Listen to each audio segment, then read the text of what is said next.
Father और गुतेंग case solve करने निकल पड़ते हैं। ऑफिसर गु कहता है तुम मुझसे छोटे हो, इसलिए अब से मुझसे रिस्पेक्ट से पेश आना। वो कहता है एक प्रीस्ट को क्या कहा जाता है जानते हो ना फादर, इसलिए तुम अपने फादर को रिस्पेक्ट करना। यहाँ पर तो दोनों की अलग ही लड़ाई चल रही थी। वो कहता है अगर तुमने केस में कोई भी गड़बड़ की ना तो देख लेना, मुझसे बुरा कोई नहीं होगा। ऑफिसर गु कहता है अरे मैं एक सिंसियर ऑफिसर हूँ, मैं केस में कोई भी गड़बड़ी कैसे कर सकता हूँ। इधर चीफ प्रोसिक्यूटर गुस्से से पागल हुए जा रहा था। कहता है कि आखिर वो प्रीस्ट खुद को समझता क्या है, इतनी जल्दी उसे पोप के पास जाने का आइडिया मिला कैसे। मुझे लगता है किसी ने उसके दिमाग में ये आइडिया डाला है, अगर वो मुझे मिल गया तो मैं उसे छोड़ूंगा नहीं। पार्क सोचती है उसे ये आइडिया देने वाली तो मैं ही हूँ, अब मेरा क्या होगा, और अपने किए पर ही पछताने लगती है। फादर और ऑफिसर पहले उस औरत के घर जाते हैं जिसने गवाही दी थी, पर उनका घर लॉक था। दरवाजा खटखटाने पर भी कोई नहीं खोलता, इसलिए फादर एक पिन की हेल्प से डोर खोलकर अंदर चला जाता है। अंदर उसकी फैमिली बड़े मजे से खाना खा रही थी। उन्हें देखकर उसकी मॉम उस पर पत्ते फेंकने लगती है। फादर उसकी बेटी के बारे में पूछता है तो वो बताती है कि वो तो अब्रॉड चली गई है, पता नहीं फिर कब वापस आएगी, और उन्हें अपने घर से जाने के लिए कहती है। फादर तो उससे और भी पूछताछ करना चाहता था, पर ऑफिसर गो ही उसे खींचकर बाहर निकल आता है। फिर उस आदमी के घर जाते हैं, पर वो भी अपने घर पर नहीं था। उसकी पड़ोसन बताती है कि वो तो एक नंबर का जुआरी था, बहुत सारे लोग उसके घर पैसे मांगने आते रहते हैं। हमने सोचा था कि चर्च में काम करने के बाद वो थोड़ा सुधर जाएगा, पर ऐसा कुछ भी नहीं हुआ। ये सुनकर किम ऑफिसर की तरफ घूर कर देखने लगता है, क्योंकि उन्होंने उस आदमी को बहुत ही ज्यादा इनोसेंट सा बताया था। वो कहता है तुम्हें पता है ना कि एक जुआरी पैसे चुकाने के लिए कुछ भी कर सकता है। ऑफिसर कहता है हाँ, पर हर जुआरी ऐसा नहीं होता है, कोई कोई जुआरी मासूम भी होते हैं जो बस शौक के लिए ही जुआ खेलते हैं। वो कहता है अच्छा, तो फिर तुम उसे मासूम कह रहे हो, मासूम हाँ। फिर सीधे हुआंग के पास जाकर उनसे पूछने लगता है कि तुम उन दोनों को कहाँ भेजे हो, जल्दी से मुझे बताओ। वो कहता है तुम ये क्या बकवास किए जा रहे हो, मैं तो एक सीधा साधा बिजनेस करने वाला आदमी हूँ, और तुमने मुझे समझ क्या रखा है जो मेरे बारे में ऐसे बातें कर रहे हो। अगर तुम्हें ऐसा ही लग रहा है तो चलो इस बात पर बेट लगाते हैं, अगर तुम जीते तो मैं तुम्हें चिकन खिलाऊंगा। फादर कहता है चिकन माय फूड, अगर मैंने पता लगा लिया कि इसके पीछे तुम हो तो मैं तुम्हें मार डालूंगा। वो कहता है अच्छा ठीक है, लगी शर्त, मैं तुम्हें मारने दूंगा। स्टेशन में आकर फादर कहता है कि तुम सारा सीसीटीवी फुटेज चेक करके पता लगाओ कि वो दोनों कहाँ भाग गए हैं।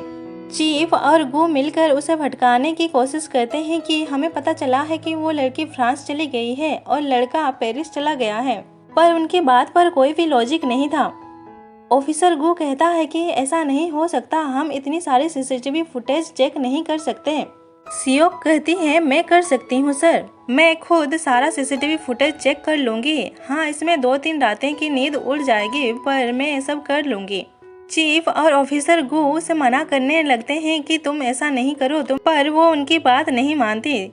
फादर इन सबसे परेशान होकर ड्रिंक करने बैठा था कि गुतेंग भी आकर उसके ही साथ बैठ जाता है, तो वो कहता है कि तुम यहाँ क्यों बैठ गए हो, कहीं और जाकर बैठो ना।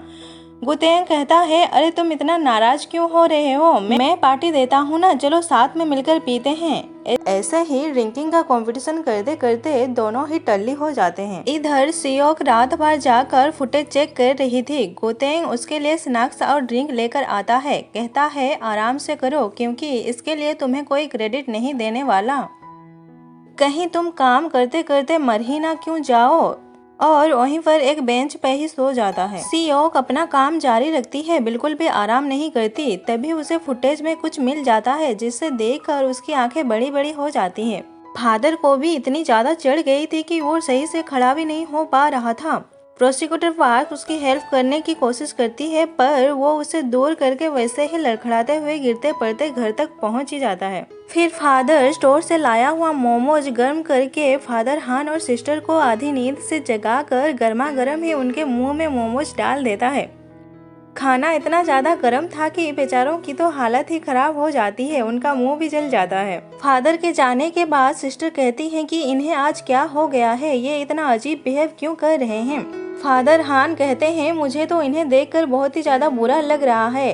सिस्टर कहती हैं तुम्हें बुरा लग रहा है और मुझे डर लग रहा है। इन्हें इतना ज्यादा गुस्सा आ रहा है और इनके इमोशनल आउट ऑफ कंट्रोल हो रहे हैं। अगली सुबह फोन की रिंग से गुतेंग की आंख खुलती है। बाप रे, उसका रूम कितना मिस हुआ पड़ा था। उससे हुआंग का बुलावा आया था, इसलिए उससे मिलने जाता है। हुआंग कहता है ऐसा लग रहा है कि तुम फादर को संभाल नहीं पा रहे। वो कहता है नहीं नहीं, ऐसा नहीं है, मैं उसे संभाल लूंगा।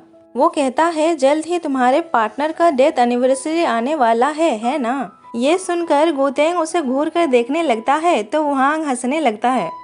बाहर एक आदमी को मार खाते देखकर गुतेंग को अपने पार्टनर की मौत याद आ जाती है। उसे भी ऐसे ही हुआंग के आदमी उसके आंखों के सामने ही मार दिए थे और तब वो कुछ भी नहीं कर पाया था। तब भी उसके पास सियोक का कॉल आता है। उसे फुटेज में कुछ मिल गया था जो फादर और उसे दिखाती है। वहाँ पर 2 मिनट का फुटेज गायब था। गुतेंग उसे भटकाने के लिए कहता है ये सीसीटीवी फुटेज में कुछ भी सही नहीं होता, ये इलेक्ट्रॉनिक्स ही खराब चीज है, शायद इसमें कोई ग्लिच आ गया होगा जिससे ये 2 मिनट का फुटेज गायब हो गया होगा। ये सुनकर फादर को तो बहुत ही ज्यादा गुस्सा आता है। कहता है ऐसे कैसे 2 मिनट का फुटेज गायब हो सकता है, क्या ये ओरिजिनल फाइल है? सियोक कहती है हाँ, उन्होंने तो ऐसा ही कहा था। उसके ऐसे चीजें फेंकने से सीनियर उस पर चिल्लाते हैं पर वो उन्हें ही डांट कर वहाँ से निकल जाता है। प्रोसिक्यूटर ऑफिस में एक बड़े आदमी के बेटे के बदले किसी दूसरे को जेल में डाल दिया गया था जिससे उस आदमी ने सुसाइड करने की कोशिश की थी। इसलिए चीफ प्रोसिक्यूटर पार्क को खूब सुनाता है कि तुम ठीक से एक केस को भी हैंडल नहीं कर सकती, जाकर इसे सही से हैंडल करो। आगे फादर एक इलेक्ट्रॉनिक स्टोर में जाता है। वहाँ का आदमी उसे देखकर घबराकर खड़ा हो जाता है। कहता है आपका यहाँ कैसे आना हुआ? फादर कहता है बस देखने चला आया कि जो आदमी एनआईएस की सर्विस हैक करके अब कैसी जिंदगी बिता रहा है। फादर उसके पास उन दोनों गवाहों का पता लगवाने आया था। ये काम करने के लिए वो आदमी मना करने लगता है तो वो धमकी देकर कहता है कि क्या मैं तुम्हारे सारे काले चीटे मीडिया को दे दूं? तो वो उसका काम करने एग्री हो जाता है। फिर वो उन दोनों का एड्रेस सियोक को सेंड कर देता है जिससे वो जाकर उन दोनों को फिर से वापस ला सके। वो लोग तो भागकर मजे से 5 स्टार होटल में बैठकर खाना एंजॉय कर रहे थे कि तभी सियोक वहाँ पर पहुँच जाती है, पर उन्हें बचाने के लिए गुंडे तैनात किए गए थे। फिर सियोक उन सबसे लड़ने लगती है।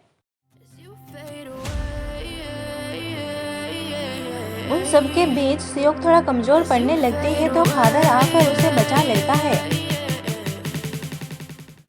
और उनसे कहता है कि क्या तुम लोग नामर्द हो जो एक लड़की पर हाथ उठा रहे हो। फादर के एंट्री के साथ ही